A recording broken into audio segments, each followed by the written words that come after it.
संस्थांच्या निवडणुका सध्या झाल्या, त्याच्यामधून महिला आरक्षणाच्या मधून आपल्याला सगळ्यांना तिकीट मिळाली होती, पण त्या तिकिटाच्या मिळण्याच्या पलीकडे आपलं कर्तृत्व काही आहे का? आणि ज्यांनी आपल्याला हे सगळे विचार घालून दिले त्यांना 400, 600, 800 वर्ष इथं होत आहे आणि आजही आपल्याला महिला सबलीकरण, महिला सक्षमीकरण या विषयांच्यावरती बोलावं लागतं.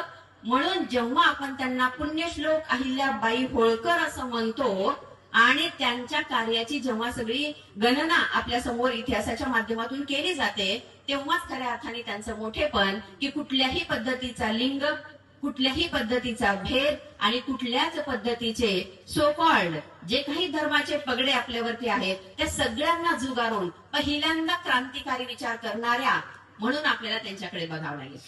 कारण सुरुवातीच्या एक सुरुवात असते, कुठेतरी त्याचा शेवट असतो, परंतु कार्य म्हणजे काय या सगळ्या गोष्टींच्याकडे आपण बघावं लागेल.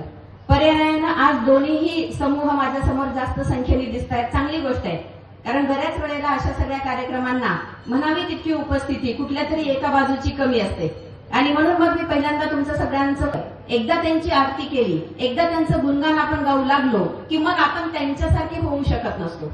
आणि आजही आपल्याला त्यांच्या कार्याची प्रेरणा घेऊन त्यांच्या सारखं व्हायचंय आणि म्हणून मग आपण पहिल्यांदा या सगळ्या गोष्टींच्याकडे अगदी डोळे उघडे ठेवून बघणं फार गरजेचं आहे असं मला वाटतं. छत्रपतींना घडवणाऱ्या जिजाऊंनी त्यावेळेला त्यांचे डोळे उघडे ठेवले म्हणून मग आपल्याला एवढा चांगला एक आपण म्हणूया की छत्रपती निर्माण झाला. आणि त्याच पद्धतीनं त्याच धर्तीवरती अहिल्याबाई होळकरांचं सुद्धा कार्य आणि त्यांचं सुद्धा ज्याला आपण म्हणूया की जीवन त्या पद्धतीचं आहे. सगळ्यांनाच इतिहास माहिती असतो, चौंडी या गावामध्ये त्यांचा जन्म झाला, अमुक अमुक झालं, तमुक तमुक झालं, हे सगळं आहे.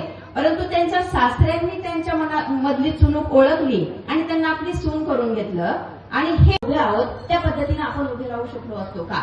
आणि म्हणून एक स्त्री, आपण नेहमी म्हणतो की आपल्या स्वतःचीच ओळख नाही आली, आपण नेहमी म्हणतो आम्ही बाया माणसं, आम्ही काय करणार. एकदा फिक्स करा बाई का माणूस, कारण दोघंही सेमच आहे.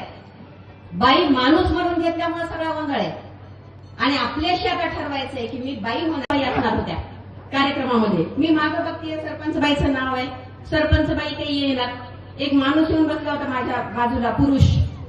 मी त्यांचा अध्यक्ष आणि माझे गुरु एस.एल. पवार सर, इथं उपस्थित असलेल्या सर्व जिल्हाभरातून शाळांच्या मधून आलेले सगळे शिक्षक, ग्रंथालयाचे सर्व कर्मचारी, नंतर होणाऱ्या कवी संमेलनाचे आणि आतुरतेने आमचं सत्र संपायची वाट बघत असणाऱ्या कवयित्री भगिनी आणि बंधू आणि उपस्थित सर्व श्रोते, आजच्या विषयाची अशा पद्धतीच्या पुण्यश्लोक अहिल्याबाई होळकर या सर्वांना मी पहिल्यांदा विनम्र अभिवादन करते.